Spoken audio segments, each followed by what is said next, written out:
like to call to order the City of Belton Planning Commission meeting for February 4th, 2025. Could we have the roll call, please? Chairman McPherson. Here. Mayor Larkey. Here. Councilmember Pryan. Here. Commissioner Christensen. Here. Commissioner Crate. Here. Commissioner McDonough. Here. Commissioner Walton. Here. Commissioner Wilson. All right, and just to let you all know that did get an email from Commissioner Wilson that he is resigning or has resigned his position on the commission due to several issues: new job, new baby, and both of those take a little extra time. So just thank him for the work that he has done on the commission, and so just wanted to pass that information on to everyone today. Next item would be the approval of the minutes from our January 21st meeting. Those have been printed and distributed to everyone. Are there any questions, corrections, comments? Or is there a motion to accept as we've... I make a motion to approve the minutes of the January 21st, 2025 Planning and Commission meeting. Second it. All right, thank you. Motion and second. All those in favor of accepting or approval of the minutes, say aye. Aye. Any opposed? All right, we will move on to new business, and we do have a public hearing this evening. We will call that to order. And this is for UDCT 25-001, public hearing to consider the request from Community Development Staff for Unified Development Code text amendments to Chapters 4, 6, 12, 22, and 36 related to accessory structures, uses, and projections, landscaping and screening, and conveyance plats. And we will hear from our Community Development Director, Mr. Wright. All right, thank you, Chair. Before this evening are the text amendments for 5 different chapters in the UDC. I won't go line by line because it's pretty lengthy, but within the packet there's a staff report that includes sort of the bullet points of the changes to each section, and then followed by that is the clean version of the language, and then there's a red line version of the language. So I'll just kind of go over the highlights. The main changes are related to accessory structures and landscaping. Those are the two big items.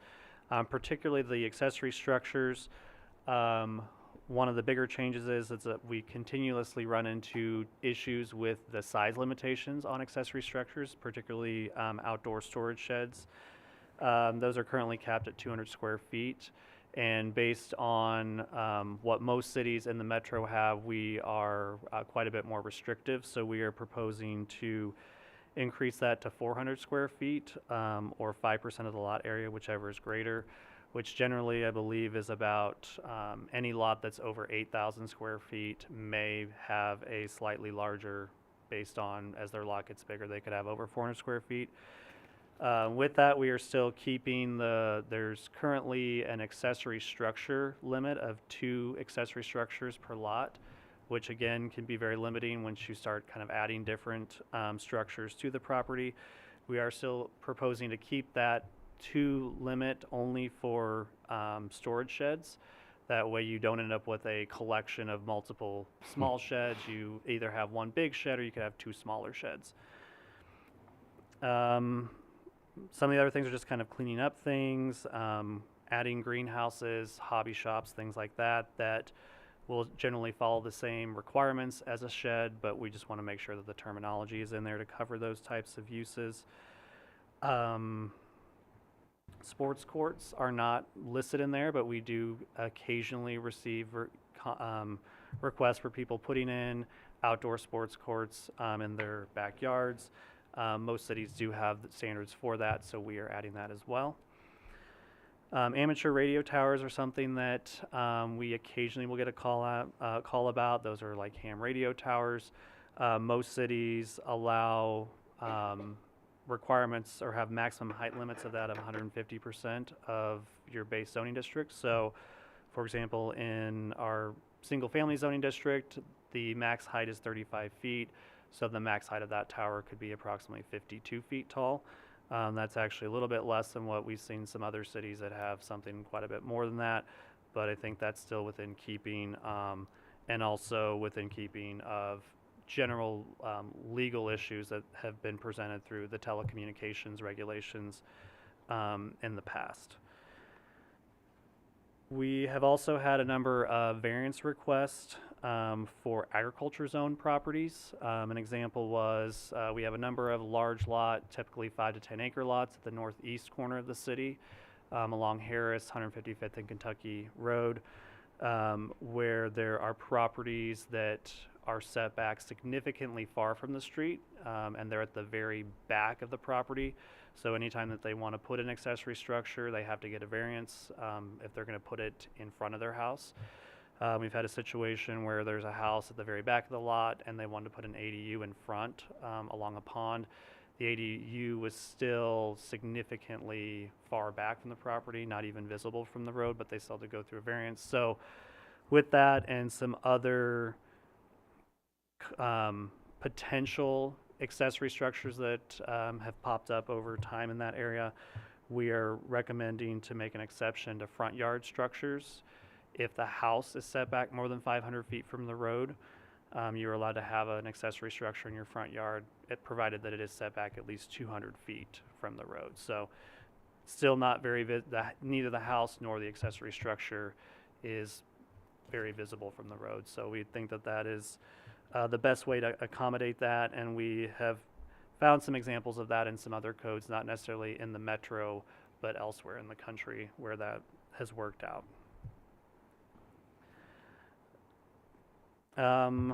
We're not really changing anything else related to accessory structures. We've kept the non-residential accessory structures the same, but we did clarify vending machines and kiosks as an accessory use, and those are only permitted as an accessory to a business, but they have to be either inside the business or the vestibule, or they can be up against a wall, but not out in a parking lot.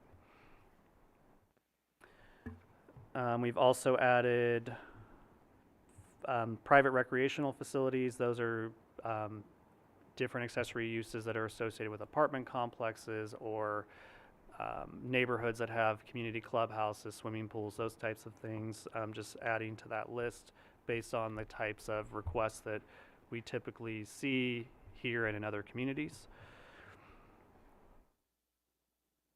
For chapters 6 and 12, that is where all of the setback requirements are for both residential and non-residential zoning districts. So there are tables in both of those that contradicted what's in the accessory use and structures standards. So we're removing that table and just listing what types of building projections and structure projections can be within setbacks.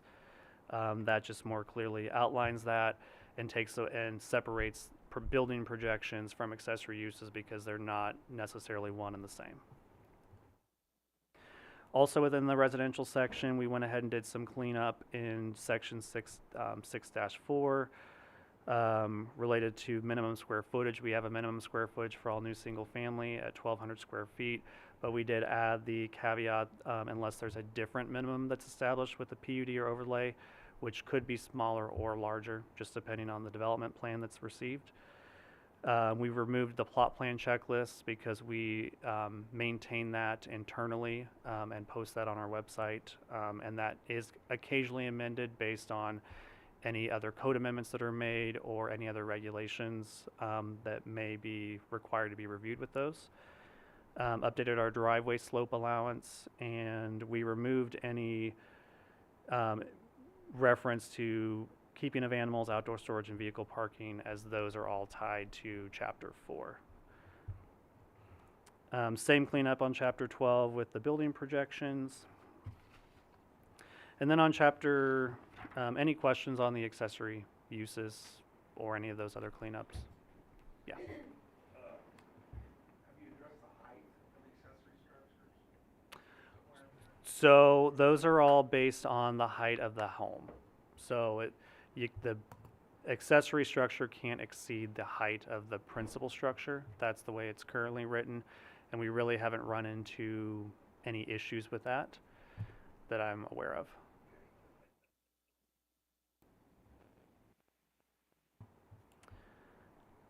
of. Chapter 22 is the second kind of big piece of these land use change, or the total changes that are in here, which is related to landscaping and screening. And it's really just kind of bringing in our landscaping requirements into standards that are more in keeping with other communities in our area. Also addresses some of the aesthetic concerns that we heard throughout the comprehensive plan development process of we want to see better community aesthetics, and so landscaping is a significant part of that. So with that, we've added some additional information related to apartment landscaping. Previously, apartment buildings aren't really well addressed in here, but we wanted to make sure that it was clear that apartments are generally treated like commercial buildings for landscaping requirements. So they have to have the foundation plantings around the foundation of the building and a mix of plantings to avoid a monotonous landscape scheme. And then also addressing common open space landscaping.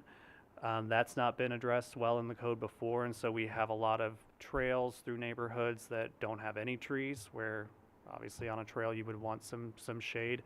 So we're adding that. We're addressing landscaping for detention and retention facilities, and then other open spaces that aren't a trail or a detention facility. Parking lot landscaping, just updating some standards related to that. Currently, it's just for a public street, and it's really just along the parking that's along a public street. But there's a lot of internal access drives or private streets that are still function similar to a public street, so getting landscaping along those. And then landscaping is not addressed between parking lots that are on interior property lines. So those won't be as stringent or require as much landscaping, but there would still be some buffering there. So we don't have just large areas of grass in between parking areas. Another thing that we don't see a lot of that we're trying to encourage more of is entryway features into developments. And so there are some minimum size requirements for development or minimum number of units that would trigger that requirement to have some kind of an entrance feature, whether that be a monument sign or some other decorative landscape elements, just to help create a sense of place at those locations. Residential landscaping, currently our code only requires 2 trees, 1 tree in the front and 1 tree in the back. It doesn't address any other landscaping. So we are proposing to require some additional plantings in the front yard, which could be a combination of 10 shrubs or 5 shrubs and an ornamental tree. A lot of our new home builders are already doing this. We just want to encourage them to keep doing this or require them to keep doing that to have some additional landscaping on residential properties. And that would be applied to single family, 2-family, and townhome developments. We also have a requirement for residential landscaping for sod for the entire property. We are requesting to add an exception there that the rear yards for larger lots not be required to have that they can utilize seed for that. The main reason for that is that does get very costly once you're having to put all that in, especially if you have lots that are 200-300 feet deep. That can become an impact to providing some more affordable housing, new housing. Also, same with common tracts. If you have a multi-acre common tract, that is a huge expense. So we think allowing seed in those locations is acceptable. Currently in the code, we just talk about street trees for greenways, which is not an actual street type in our code. So we are proposing to change that to street frontage tree, which just requires street trees within the frontage area every 40 feet of public or private streets. That 40 foot is already in the code in various sections within here, so we're just keeping that in there. And then as part of that, we would require a street tree plan for every new residential subdivision, just to ensure that they're meeting that spacing and a mix of species. We review the street trees anyway with commercial and apartment developments, but single family, because they don't go through a final development plan, don't always get that review. So we would review that with a preliminary plat. We're also adding tree diversity, and the main reason for that is we are tending to see the same species of tree on every lot, which if that particular tree has a disease, we're likely going to lose all of our street trees. So we are, some other cities have that, and that's something that we are going to focus on to try to diversify the tree canopy in the city. And then I think everything else in there is just pretty much cleanup. The only other thing is we've been asked for clarification before on our screening table on here.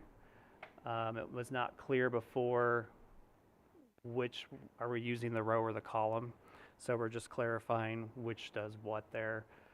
And then we also made an addition there that anytime that there is a non-commercial use in a residential zoning district, that they automatically get a type A buffer. So that's if there's a church, school, some other kind of use that's still appropriately zoned R1, they still have to put in some kind of a buffer, just because they typically have parking or other activity that's a little bit more intense than the neighboring properties. So just so there's some screening there.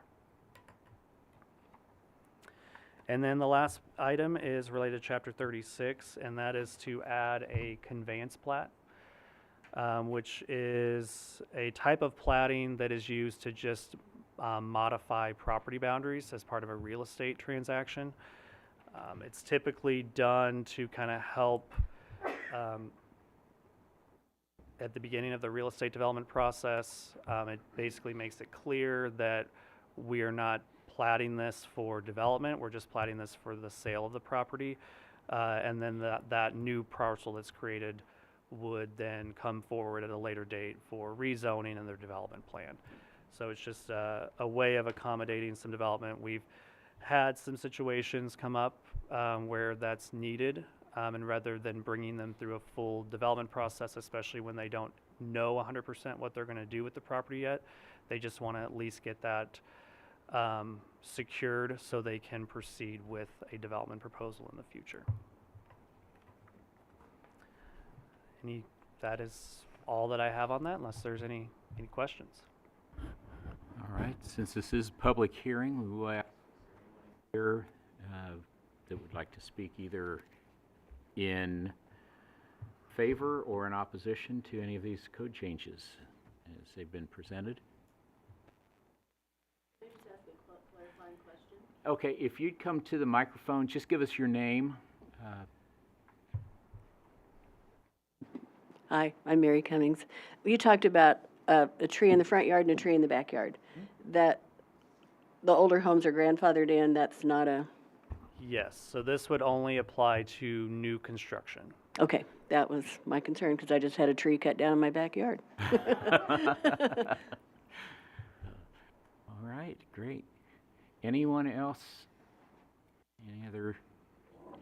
If not, we will close the public hearing and leave it open for the commission. So since we're talking about the trees, one question, comment, maybe something that some of our community doesn't know. Do we still have access to a city arborist through the Parks Department? We do have an arborist. Our assistant parks director is an arborist. Okay. So basically, the reason I ask that question is if anybody is interested in putting a tree in their property, just know that we do have that resource available through Yes. the city. So, okay. Any other questions, comments? As I was just kind of figuring, basically we're going from about a 10 by 20 limit on a shed previously to a 20 by 20, roughly. I mean, variations of that, but Correct, yeah, and it's pretty regular, I'd say at least a couple times a week, we've had to turn people down or had them reduce their shed size. So it's a pretty common size that people request, especially on the sizes of our lots, and most lots are not gonna have any issues with that, accommodating that size. any other questions or comments for the director? Or is there a motion to approve or Did you disapprove? close the public hearing? Yes, we I'm did. sorry, I missed that part, sorry. I'd make a motion to approve UDC 25-001 as presented. I'll second it. All right, have a motion and a second. Any final discussion, comments? Seeing none, could we have the roll call, please? Chairman McPherson, Aye. Commissioner Walton, Aye. Commissioner Crate, Aye. Mayor Larkey, Yes. Commissioner McDonough, Councilmember Pryan, Aye. Commissioner Christensen. Yes. All right, thank you. Director, do you have any other information for us tonight? Yeah, we will have our next two meetings that are on there. On Tuesday, February 18th, we will have a work session to review the next round of code amendments, which is related to the land use table as well as the North Scott overlay. With that, we're also going to have that conversation with council on February 25th, and then we are currently in the process of planning a town hall on February 26th. Related to those amendments. We want to let the community have a chance to review those changes. But our goal with those changes is to help start implementing some pieces of the comprehensive plan. One of the major pieces was the North Scott overlay and making some changes to that to help loosen up some of those restrictions that have kind of held back some of the redevelopment and opportunities for expansion to a number of businesses on the corridor. So those will be available for review at that town hall.